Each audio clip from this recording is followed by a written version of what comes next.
Hey there, it's a Dad Who Games. Today we're going to take a look at my now complete collection of War for Cybertron Autobots. Each of these reimagined classics are incredible, but not without some shortcomings. So we're going to rank them on overall design, transformations, and well, the honest discretion of an 80s kid.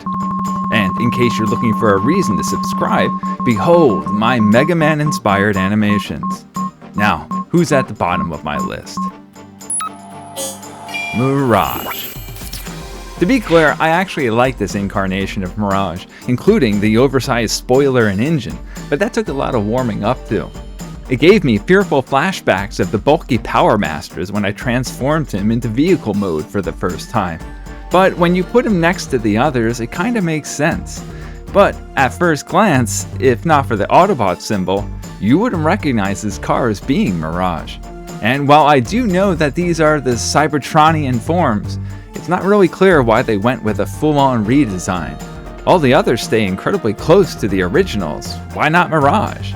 He would be offended.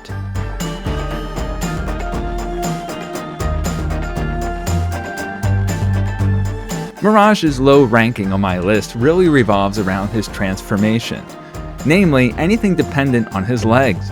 Because they're loose as hell, lining up and connecting either side of the clear blue portions more often than not ends up causing the front end to be slightly skewed, making attaching the back end of the car a pain, and putting unneeded wear and tear on where the engine connects the back end to the front. And I get excited whenever it snaps together perfectly, as that is a rare occurrence. Those same blue portions of the legs are also required to be forced to connect and reconnect from the white tip of the car, which is the same white tip that, in robot form, makes posing him a bitch because it sticks out from the bottom of each foot when you try to angle his feet parts. But the rest of him, also known as the other 50% of the transformation process, works perfectly in hiding the fully movable arms into the giant spoiler engine situation. His arms also feature my favorite feature featured on most of these favorites, the hands hidey holes. While it wasn't an issue with the OG Mirage, hiding robot-specific parts like hands is key for my accolades. And exterior aside, he comes together to look like a decent cross between the original toy and the cartoon counterpart. I'm pretty sure that's the point of the War for Cybertron series. But now I want to go back to my comment on the importance of hand hidey holes, because it's time for the next Autobot on our list. Trailbreaker.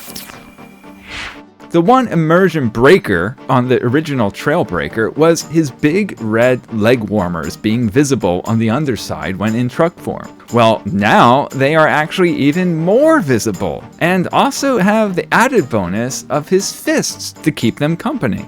Yeah, no hidey holes, just right there out in the open. Both of these undercarriage catastrophes really leave me confused because, dare I say it, the old one did it better.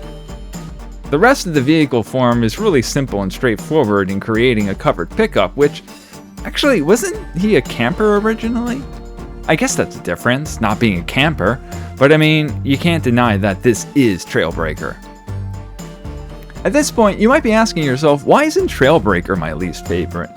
Well, generally, it's because not only does he transform into a robot with an actual face, he also is perfect when it comes to posability, especially for a top-heavy robot. See, I really like posing these toys, and I really can't get past the annoyance of Mirage's white tip through the foot, so I like Trailbreaker better.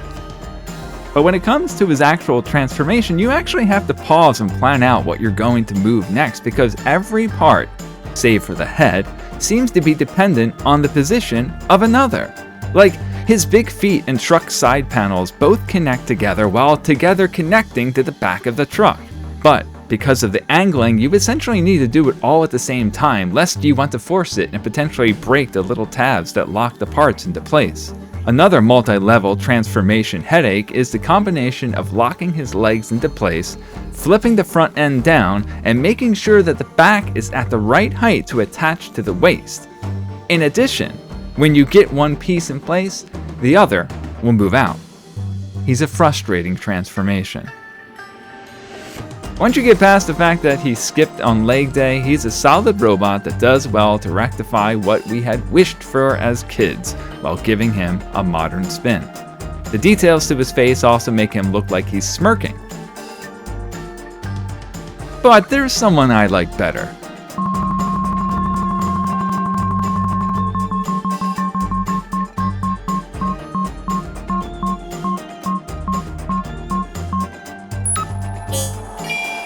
Wheeljack. Okay, so from here on out, each of these Transformers are close to perfect in my eyes, with only minor issues that really don't detract from their awesomeness. That being said, Wheeljack is awesome. He's a cooler, sleeker version of his original style and, well, yeah, look at him. I have zero issues with how he looks. Yeah, you know, the more I look at it, I realize that he's got normal looking detailing of an Earthborn racer. But Mirage doesn't. Maybe I'm missing something that is explained in the actual animated show. In either case, this was actually my first of my collection, and I hadn't expected then that this Autobot would start an amazing journey. Of all my collection, Wheeljack has the absolute simplest transformation. That's completely fine because it lends to a solid robot in vehicle form. But I've been learning that the more complicated the transformation is, the more that I like it. Still, simplicity aside, his arms are my favorite part with how they pivot and tuck into the sides. So what are Wheeljack's misses? Well, for one, his head connection went loose almost immediately, and now it always looks down because it moves so freely. In order to make it stay still, you have to keep the head tab above the chest. Other than that, the closest to an issue comes with his feet. They are a bit cumbersome in trying to pose him in an action stance. I don't think I really remember him doing as much action as the others did in the original cartoon. I mean, aside from creating the Dinobots and all, so I guess it's fitting.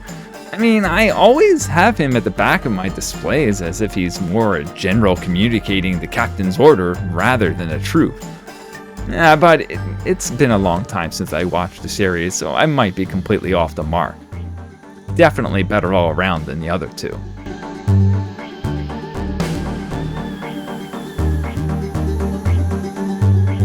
Okay, so the reality is that to me, the remaining robots are completely even in having awesome modern designs and being super fun to transform. So the rest are just ranked by how much I enjoy transforming them, starting with Sideswipe. To be clear, transforming these are like a tactile fidgeting therapy, not only for my arthritis, but for easing my depression or calming my anxiety. So we're going to be ranking them by order of how much dopamine they each elicit from me when I transform them. Sideswipe is a great example of a transformer that has a completely new overall design, but still looks exactly like I remember him from the cartoon. Oh, and he not only has hidey holes for his hands, he's got a whole big one for his arms. No, he isn't a Lamborghini, but if they did have a Cybertronian equivalent, it would most certainly look like this. If I had to name anything, even remotely negative about Sideswipe, it's his weapons. Or I guess weapon, as the one can act as a missile for the other, or you can use it as a separate thing. I don't know. I like using it as an arm blade like Bumblebee has in the movies. I would have preferred an outright gun to accompany his shoulder cannon, like I remember, but alas. This is all minor compared to the placement of the bits of the black cannon that connect it to the shoulder. I mean, I'm pretty sure that I have it facing forward here, but the round peg keeps you from moving his head around when bedecked by the shoulder artillery, so it can limit your poses. But otherwise, Sideswipe's vehicle form completely conceals every bit of his robot self. So when you transform him, it's like opening up a box of little boxes that need additional opening. Or something along those lines, I don't know. He's really fun to transform, what can I say? I'd really like to get my hands on the Baybot Sideswipe. Of all the Autobots in the movies, he still maintained his status as being the coolest transformer. And with how accurate this robot form is to the cartoon, it's not surprising that Sideswipe War for Cybertron incarnation is also one of the best. I actually like the added touch of wear and tear that many of this series have. Sometimes it seems a bit excessive, but for Sideswipe it's located on the part of his vehicle form that faces the ground, so I would expect it to be scuffed. damn, he looks fine. The next two on my list are a complete surprise to me, as they have never been this far up on any of my mental lists. But here we go. And it's Grapple. My childhood memories of Grapple are limited because he's a truck. Yep, I completely shrugged off the Autobot trucks because I completely gravitated to all the sweet looking cars. The trucks just got pushed to the back. Yes, I know I have Trailbreaker too, but I mainly have him because I can't stand his G1 face. That being said, Grapple is friggin' awesome. Even having broken off a piece that was absolutely stuck in the correct hull, he's twice the size of the others but still has some great transformations that turn this truck into one of the most versatile robots for posing and pretending. Among the 3 accessory attachments for his hands, Grapple is one of my favorite guns, as I swear it's supposed to look like a sawed-off shotgun. And everybody loves a shotgun, aka the passionate architect now looks badass and is ready to blast you away. Front and center, the first set of transformations are the only shortcomings to Grapple's design. The crane is simply tight. It sounds like it's snapping when you move it, it barely attaches to the chassis, and of course, it has the pegs that barely fit into their assigned holes. All this, and he still makes it this far up on the list because the minor imperfection of his vehicle form pales in comparison to how cool his robot form is. Crane shortcomings aside, the folding mechanic that brings the head to the top of the chest is really great at bringing the whole thing together.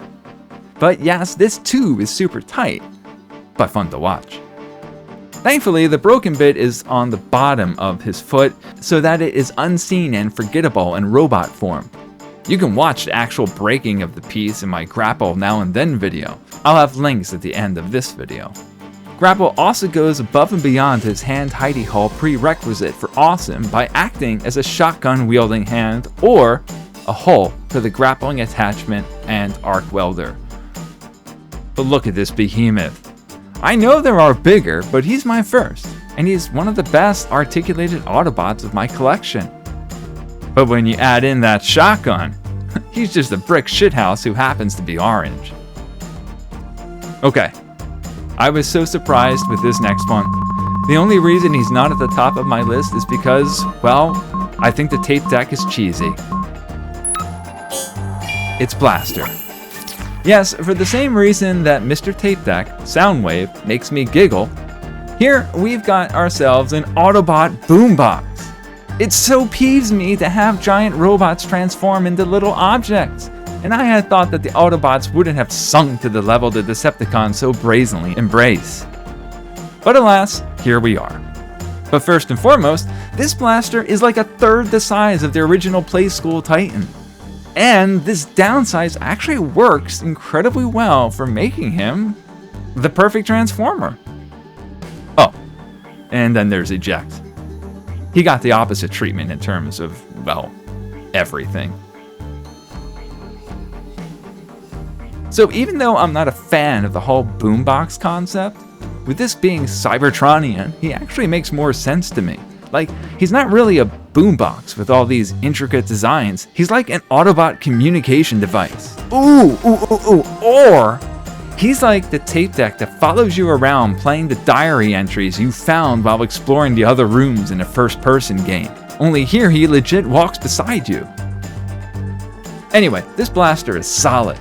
I mean, he probably could take a fall and be unscathed. Every piece is solid plastic, and there are no fragile little bits to tempt the snapping gods.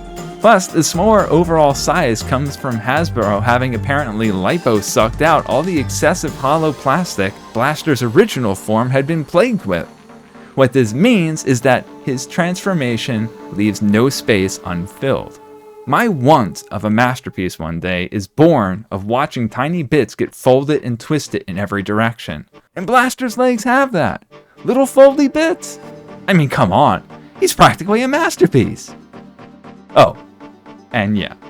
His right hand permanently has his finger sticking out as if to press the eject button, which is cool for some RPing, but for those of us who will never allow eject to eject, it's now the steady trigger finger. Like he's always wanting to shoot something. I like that better. But we have to take a moment to allow eject his brief time to shine. I haven't a single thing to say about him. He's an afterthought. Like, they budgeted for X amount of plastic, and they forgot about eject whilst pondering why Blaster ended up being so damn solid.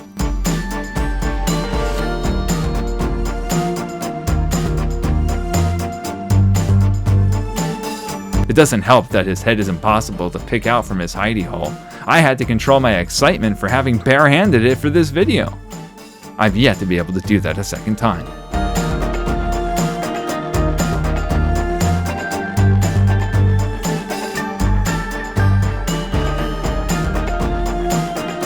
But eject aside, I have absolutely no complaints about this Transformer. His serious facial expression exudes the "go ahead, poke fun at my colors" kind of demeanor, and that's kind of the feel his whole redesign elicits. Okay, it's time for the top 3. These are my all-time favorites because they have it all. The first of these, much to the chagrin of his brother Sideswipe, we have his brother Sunstreaker. I honestly wish that Sideswipe could have looked like this. Like, make him red, then take my money. But I know this design wouldn't work in making a proper looking Sideswipe, so I understand. Ignoring the absence of an epic spoiler, I was really surprised with Sunstreaker. For one, from promotional shots of him, I had expected this to be a recolor of Wheeljack. In fact, there are some identical transformations between the two of them, but it's clear that they wanted to make Sunstreaker stand apart from the Wheeljack engineering. But ironically, the back end reminds me of the original Wheeljack. Are they somehow connected by the cosmos?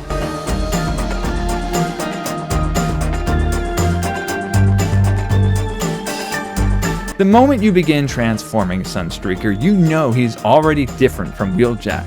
Yes, there are 3 identical transformations between the two of them, but it's with the arms and legs where things get changed up. That and needing to twist the torso 180 degrees and back during the fact that you need to twist the torso 180 degrees and back during the process because the front of his legs are actually the underside of the car. There, see? There's the second twist. But as we start with the feet, we need to bring up the 2 weak points. Yes, I know that to be this far on my list, especially following behind the perfect Blaster, you shouldn't have any caveats. But, well, it's my list, and Sunstreaker is just damn cool. Right, so first weak point. The bottoms of his feet are rounded, and although there are these little flappy things to stable him from standing, they don't hold their position very well, if at all. The other shortcoming is that he has no real weapon. Having his engine be a weapon just seems like a cop-out. But the lacking weaponry only led to my RPing that Sunstreaker is all about hand-to-hand combat. So I'll keep the engine on the back and let him flying kick Decepticons in the face. A well-deserved position on my favorites list.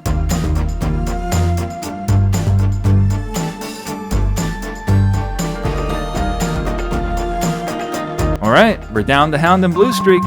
Who's going to be next?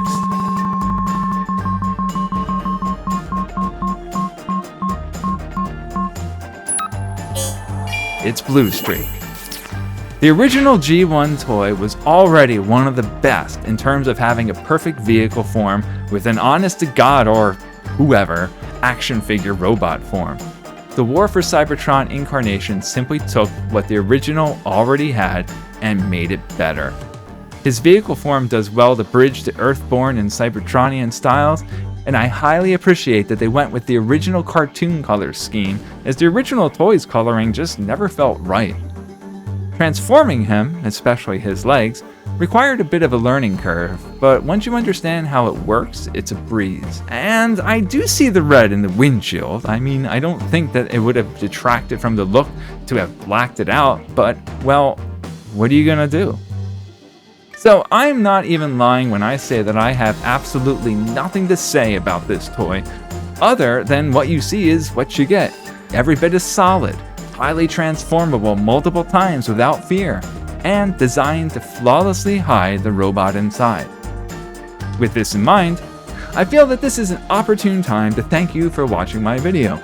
I really tried to go all out to give these toys another well-deserved close-up, and I think I might even consider this my best video to date. Still, I have many other avenues I'd like to go down with my content, as any other Transformers content will be simply a bonus. I mean, Motormaster is on his way as we speak. In either case, if you've made it this far without muting me and you're already subscribed, thank you so much for your continued support. If you aren't already subscribed and you've made it this far, clearly subscribing wouldn't be a bad idea. If you like this, then you'll most certainly like my others. Bluestreak's robot form enables some amazing posing potential with how movable his legs are. Having them locked tight in his G1 form was the only wish I had to have remedied as a kid, and with this Bluestreak it's been granted. And so yes, that means that of these 9 War for Cybertron G1 updates, the former Jeep, now badass military SUV, takes first place for being perfect across the board. I present to you Hound. The change Hound has gone through from having been a now obsolete military vehicle to this modern Hummer-esque truck is one of the best reimaginings of all of the originals. His G1 toy had these tiny T-Rex arms that you couldn't move with a weapon equipped, and he wasn't much bigger than Bumblebee. Okay, the last part isn't true, but as a kid, it certainly felt like it. His 3 accessories, the cannon, gun, and spare tire casing, all supposedly can be used to form some epic weapon. But as was true with my yearnings for Sideswipe, the shoulder cannon and gun were all I needed, so I never tried to make the weapon. And if his vehicle form wasn't enough to impress you, his transformation, I feel, will.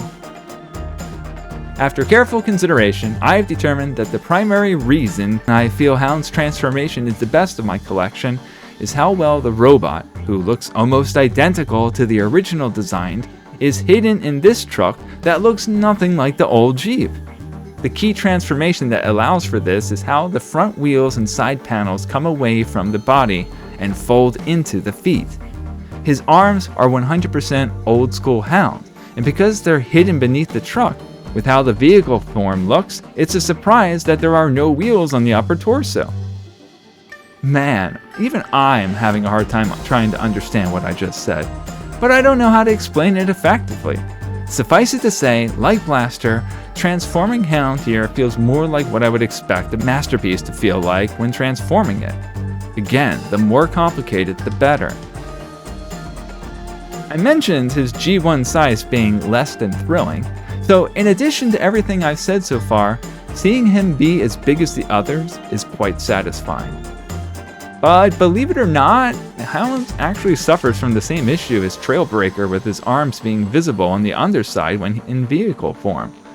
But because of the truck style, as well as the coloring, it kinda just makes sense, and it doesn't really bother me like it does for Trailbreaker.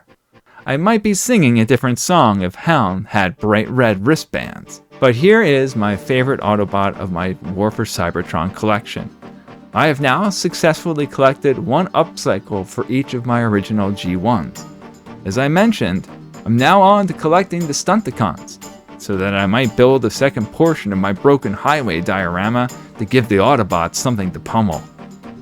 But that's it for now. Thank you so much for watching, and until the next, have a day.